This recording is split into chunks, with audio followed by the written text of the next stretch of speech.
রাজা তার উজিরকে বলে দিয়েছিল সকাল থেকে এটা কাজ করবা, এই কাজগুলো করবা।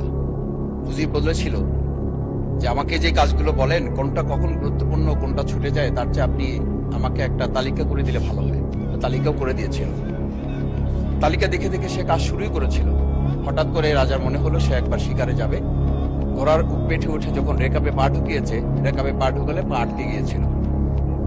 পাটা যখন ছুটাতে পারছিল না তখন সে উজিরকে বারবার ডাকছিল, আমার পাটা এখান থেকে বের করে দাও।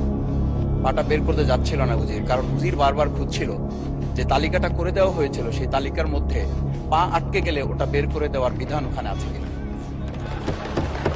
শেষ পর্যন্ত রাজার পা আর ওখান থেকে বের করা যায়নি এবং রাজাকে মুক্ত করা সম্ভব হয় নাই বলে আমরা গল্পে জেনেছি।